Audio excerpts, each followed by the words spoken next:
very much, Thomas, for the introduction, and thank you for inviting me to the 13th edition of the International Conference on Theory and Practice of Electronic Governance. Congratulations, first and foremost, to the University of the Aegean, the Harrokoppio University of Athens, and the United Nations University for coordinating this conference despite all of the challenges, COVID and otherwise, and for the success in undertaking this conference in digital format. Also, congratulations for the incredible gender equality, not only on this panel, I would say even gender majority, because I will be sharing the panel momentarily after this keynote with two incredible leading women in the field of digital governance and technology. So we are the majority in this session, which is also representative of an issue that I will talk about in the framework of this keynote, which is gender equality in this sector, but also a testament to the fact that the future of the tech sector is female. So Thomas, you are a minority, and I hope you enjoy this brief moment of being a minority while it lasts, while we develop the future of AI governance, which will be female. As all of you know, the main theme of this conference, digital governance in the era of disruptive technologies and globalization, is at the heart of some of the issues that I will talk about in my keynote on co-creating our digital future by harnessing the power of the intersections between innovation and governance. And I just want to take a second to unpack this title with a lot of big words. Basically, what I am interested in sharing with you today, and also having a conversation afterwards, is looking at how collective intelligence practices can be used as a tool of deliberative democracy to co-create the future of AI.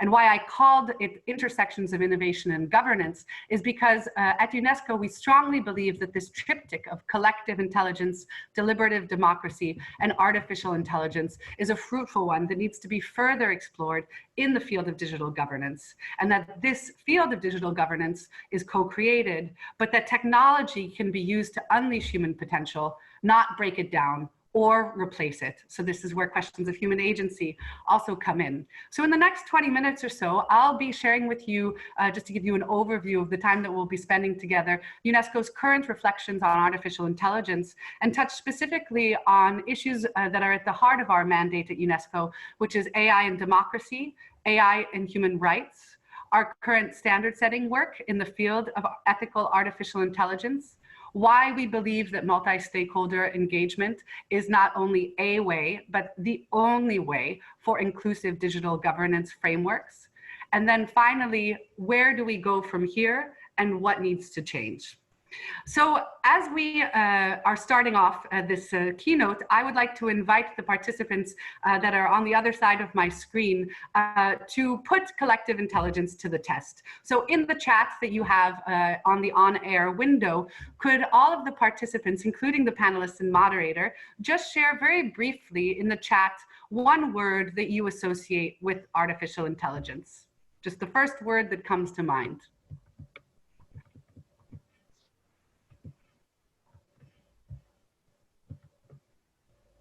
Data, caution.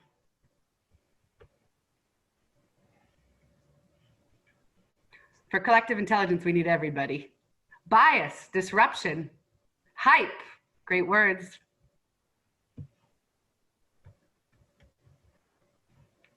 More data, new insights, robots, human-centric.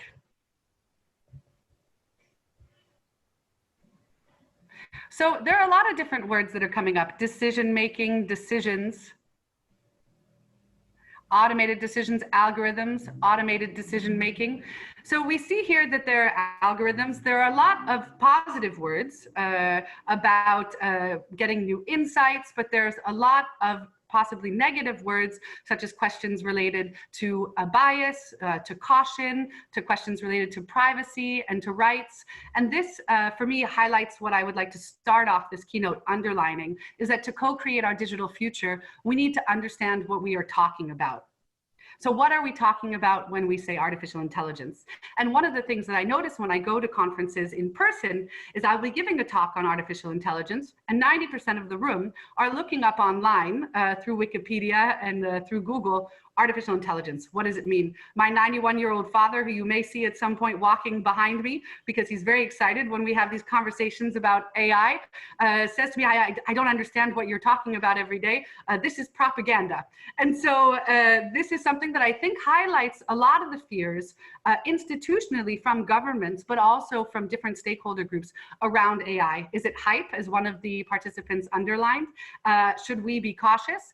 And our reaction as human beings is what we don't know, we fear. And so there's an enormous amount of fear around harnessing artificial intelligence for more inclusive governance, but also in a secondary level, how we can successfully govern AI as a technology. And for that, we need to make sure, and this is something that I'll talk about a little bit later in my talk, that we're all on the same page and that we have a basic understanding of AI literacy so that we have the tools necessary and the literacy and vocabulary necessary to co-create digital governance of tomorrow. But this also means that not only technical specialists or people working in the tech community need to understand this, because it has an effect on all aspects of our lives and all of the aspects of UNESCO's work. And this leads me concretely to questions of AI and democracy, which are really at the heart of UNESCO's work, but also at how we see artificial intelligence can be harnessed to ensure more inclusive democracy.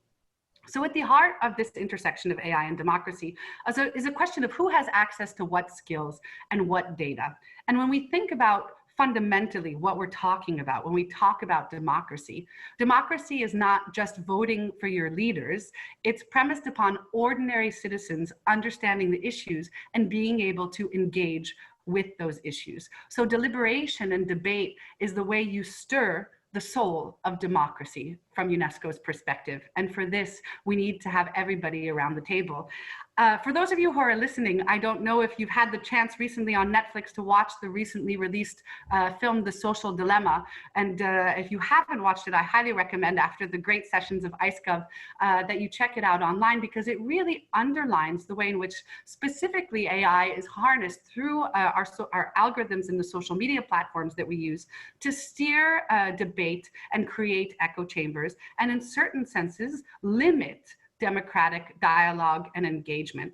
And this is highlighted, for example, by the fact that big nudging has emerged to represent using big data and AI to exploit psychological weaknesses to steer decisions. So look, for example, at the upcoming elections around the world and the impact that social media is having on these kinds of elections. So it's creating challenges such as damaging social cohesion, but also endangering democratic principles. So algorithms are just like the COVID-19 virus that we're trying to combat around the world. It spreads bias on a massive scale at a rapid pace. But it also has the possibility of spreading democratic engagement and participation at a global scale as well. And Cathy O'Neill, in a brilliant book called Weapons of Math Destruction, highlights the way in which this bias eats away at the foundations of democracy through, for example, word associations, facial recognition technology, criminal justice algorithms, among others. And so where does this come from? It comes from flaws in data sets, it comes from human flaws, and it comes from incomplete or underrepresented training data. So what can we do about that? We need democratic debate on what the future of AI looks like, but we also need to ensure democratic participation through digital literacy training. And this is absolutely essential. And as many of you know, UNESCO has played a lead role in international standard setting and cooperation and works a lot on digital literacy. And this includes 25 years of multi-stakeholder dialogue and normative recommendations in the field of the ethics of science and technology, including, for example, the Universal Declaration on the Human Genome and Human Rights, the Declaration of Ethical Principles in relation to climate change, but also the Universal Declaration on Bioethics and Human Rights. And these draw on two of our advisory bodies, the World Commission on the Ethics of Scientific Knowledge and Technology and the International Bioethics Committee. And in this context, reflecting on what I was talking about with how AI can eat away at the fibers of our democracy, but also find a way to be harnessed to promote it, COMEST, which is the World Commission on the Ethics of Scientific Knowledge and Technology, identified some of the most crucial issues related to the ethics of artificial intelligence. And these include the standardization of cultural production, gender bias and social exclusion, the transformation of the relationship between knowledge and decision-making, orientation of media content through automated journalism, the erosion of critical thinking and educational curricula, and we see that very strongly right now as the world goes entirely online as it concerns education, the need to equip teachers and students with the necessary skills so that AI can be harnessed, so to make sure that we're leaving nobody behind, and also in democratic processes. So we see through these different ethical challenges, the need to have a pluridisciplinary and multicultural approach, opening up questions about what type of future do we want for humanity? So where do we start with that kind of conversation? We need to start with human rights. And for us at UNESCO, the link between AI and human rights is indivisible. We need to have this global conversation on how we protect human rights in the era of AI, but also how AI can be harnessed to protect human rights. So human rights for UNESCO must be the starting frame of reference. And we see this again very concretely right now with what's going on, making the front page of newspapers every day with COVID-19 about debates with regards to contact tracing apps. A lot of them which use AI, but that which do not necessarily respect fundamental human rights like data protection and privacy and non-discrimination. So from UNESCO's perspective, this debate opens up an opportunity to have a conversation about how we can harness AI for sustainable development and for human rights, including the right to health, but also how we can have a debate about the fact that just because it is technologically feasible does not mean we should necessarily do it. And that is one of the areas that we focus on to guide our work in artificial intelligence, is that human rights should be the starting point. And for this, UNESCO draws on our Internet Universality Framework, which was adopted by 195 member states in 2015 at our General Conference, which says that platforms and frameworks for digital governance should be based on what we call our Rome framework, which is that digital governance frameworks and principles should be rights-based, should be open, should be accessible, and should be multi-stakeholder. And this Rome framework has also guided what we are currently working on, which is a standard setting instrument, the first global standard setting instrument in the field of the ethics of artificial intelligence. So many of you will be aware that, for example, our wonderful friends and colleagues in other international and regional organizations and standard setting bodies like the Council of Europe, the European Commission, the OECD, the IEEE, and the ISO have been working on principles for ethically aligned autonomous design and the ethics of artificial intelligence. And UNESCO, with our 193 member states, we are building on this work to develop the first global framework and standard setting instrument in the framework of a recommendation that will guide our work on ethics of artificial intelligence going forward. And to do this, what we have done is ensured multi-stakeholder engagement. And this leads me to, for us, what we find is one of the crucial aspects of co-creating the future of digital governance, which is multi-stakeholder engagement. So as part of the drafting of this text, we had more than 48 events in more than 54 countries over 1 month in parallel to an online portal supported by the Government of Canada, where we invited feedback from stakeholders around the world to say, what do you see as the primary challenges as it concerns standard setting in the field of the ethics of artificial intelligence? What are the issues of the AI of tomorrow that need to be on the table and need to be discussed? And in this framework, we made sure that the voices of otherwise marginalized groups, notably women most of the time, indigenous communities, disabled communities, least developed countries, had a seat at the table to have their voices heard. And this underlines a philosophy of UNESCO, which is that multi-stakeholderism is not a way. Multi-stakeholderism is the only way. And a colleague at another panel one day said something that I thought was particularly humorous, which he said, I used to be unable to spell multi-stakeholderism, but now I are one. And so for us at UNESCO, it really underlines the need to have the public and private sector, civil society, academia, the technical community, and the media around the table, because AI affects not only all sectors across different ministries, but it also affects all different areas of stakeholder group work. Here, I'd like to underline that UNESCO has also centralized the need to move from multi-stakeholder deliberations to multi-stakeholder decision-making. So there is this question of, how we can harness this global approach. So taking from the local through collective intelligence exercises to inform based on real-world practices, global frameworks for digital governance. And there's examples of this work that UNESCO has undertaken previously in the field of digital transformation, notably as it concerns supporting participatory protocols that are developed to make sure that public policies that are developed at the national level in the field of digital innovation and transformation include these kinds of conversations.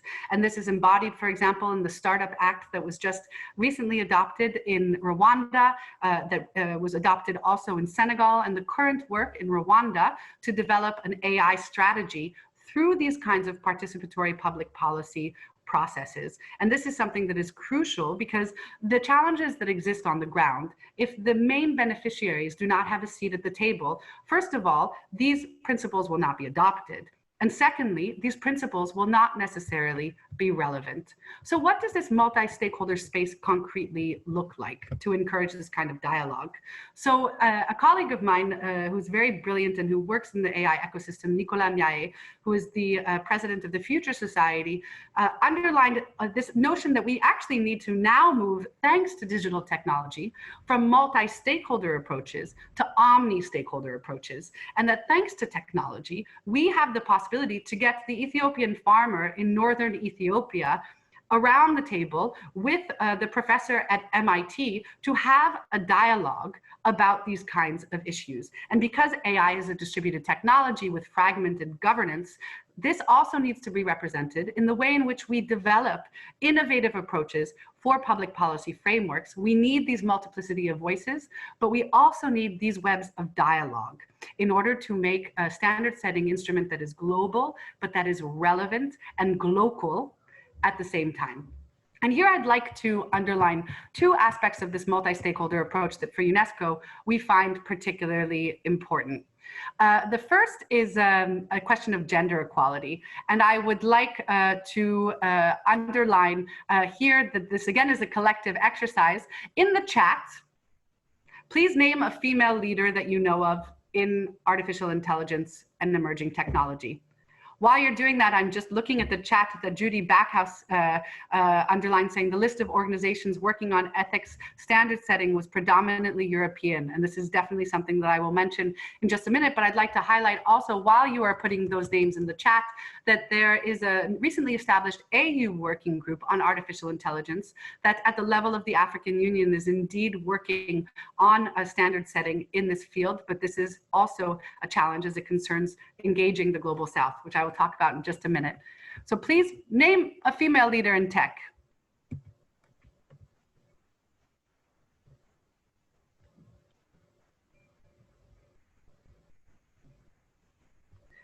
There's nobody inputting.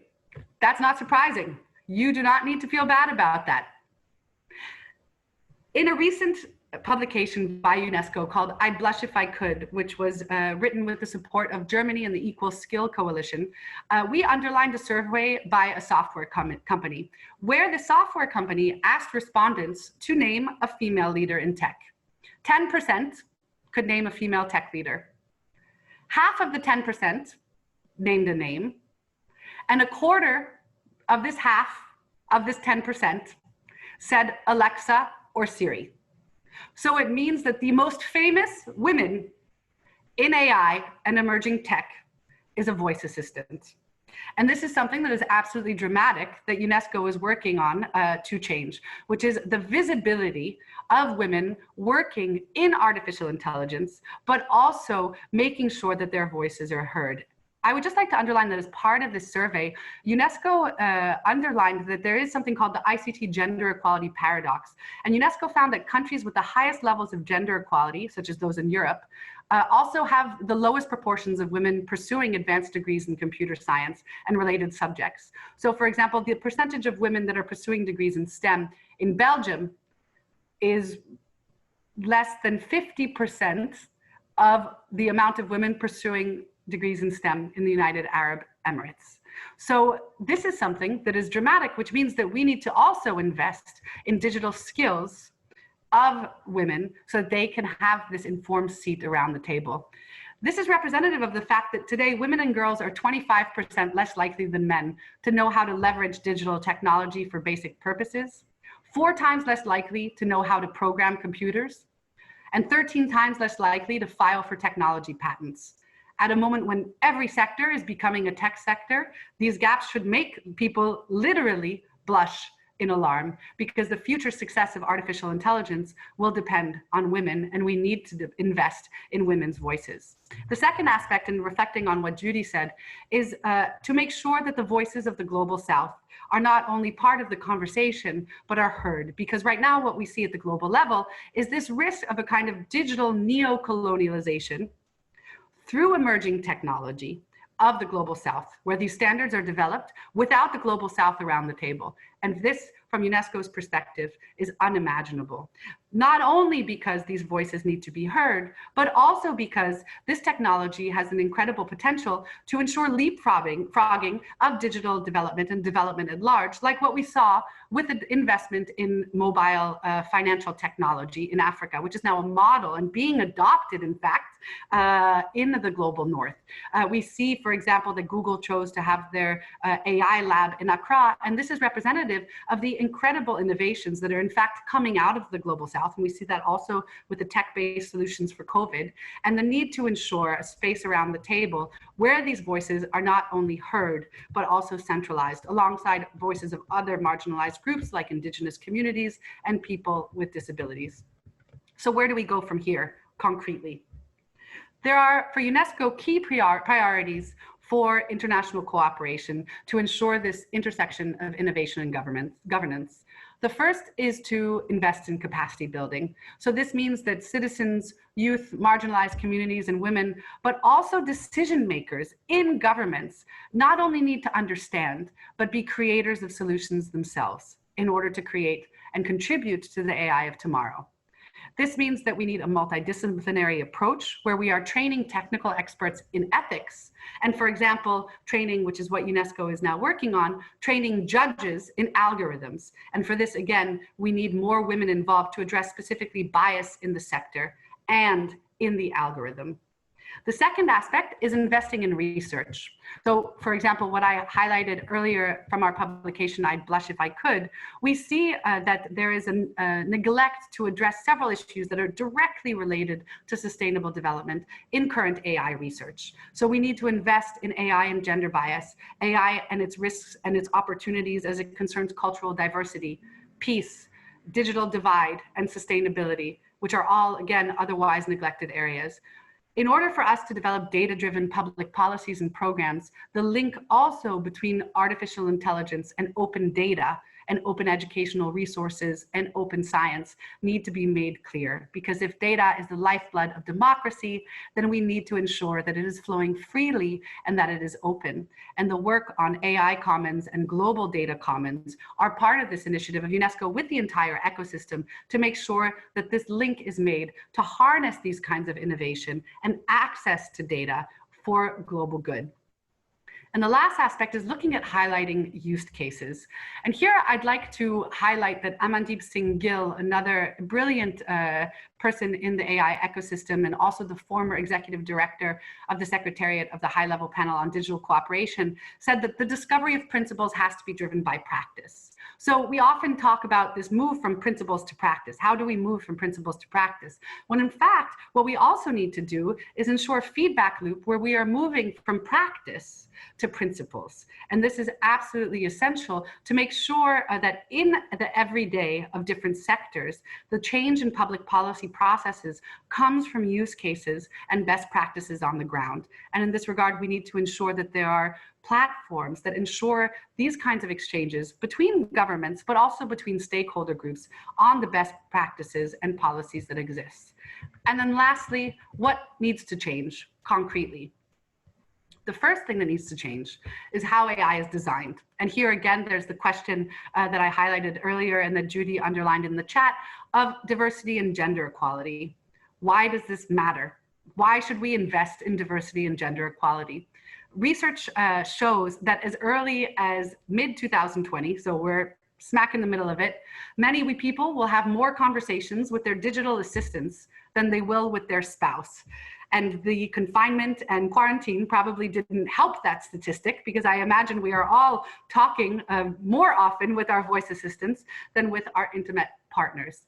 There's a concrete case of a voice assistant where if you say to Alexa, Alexa, do you have a boyfriend? The answer is, I'm totally cool with being single. It's sort of hard finding someone who's kind, funny, artificially intelligent, and who doesn't mind the cloud commute. So we see here a reproduced model of gender bias and relations, where AI and algorithmic bias is not only a mirror, but also a magnifier for the biases that exist. Technology is a product of the culture in which they are created. And here we see this magnifying aspect as an opportunity to change this. We see this also, for example, in the technology of facial recognition, particularly in light of Black Lives Matter and what's going on there, and bias in that field, which is eroding again at the heart of our democracy. I'd like to just very briefly highlight a couple of statistics here, where just to highlight the urgency of this investment in diversity and gender equality. The OECD estimates that just 7% of ICT patents in G20 countries are obtained by women, and only 10% of technology startup companies seeking venture capital funding were founded by women. Google's AI pages list 641 people working on machine intelligence. But of the 641 people working on machine intelligence, only around 60 are women. Figure 8 reports that many companies hiring experts for AI and data science jobs estimate that fewer than 1% of the applications they receive come from women. So what do we need to change? First and foremost, we need to invest in diversity, and we need to invest in training. The second aspect of what we need to change, how AI is deployed. We need to focus more on designing and developing AI solutions which respond to localized problems in less wealthy countries. Projects such as solutions that are not simply transferred from technology-intensive nations, but are developed in these developing countries, should be supported and should be deployed at the global level. And again, there is the example of the incredible innovations, particularly in response to COVID-19, that are coming out as best practices from developing countries, particularly in Africa. This underlines that instead, AI solutions should be developed based on a deep understanding of the region or the culture to increase the likelihood of adoption and success. And this goes for the same with regards to standard setting, which is why the deployment of AI should be representative of this commitment to have this global dialogue for the standards that will be guiding their deployment and their design. And the last aspect is how AI is governed. And this is where, again, the move from principles to practice and from practice to principles needs to be circular. We need to turn public policy on its head. So there are protocols for participatory public policy development, where everybody has a seat at the table, where there is data-driven public policy, where there is an approach that is multi-stakeholder and inclusive. And this is what UNESCO is currently doing in the framework of our standard setting instrument on the ethics of artificial intelligence. And I'd like to just close by highlighting the great work of Joy Buolamwini, who self-identifies as a poet of code and is also at MIT. And I invite you also to look at her poem online as part of TED Talks, which is a poem called AI, Ain't I a Woman? And she talks about the importance of the coded gaze and the ways in which, if we do not change the way in which AI is designed, deployed, and governed, we will continue to create exclusionary experiences and discriminatory practices. So she developed this movement called the encoding movement, which highlights that who codes matters, how we code matters, and why we code matters. And in order to change these frameworks, we need to identify bias, we need to curate inclusively, and we need to develop conscientiously. And here, again, I would like to just close by the words of Alan Turing before opening it up to questions and the panel discussion, who, as many of you know, invented this technology to combat one of the biggest wars that we've seen since the war on COVID-19, which is World War II.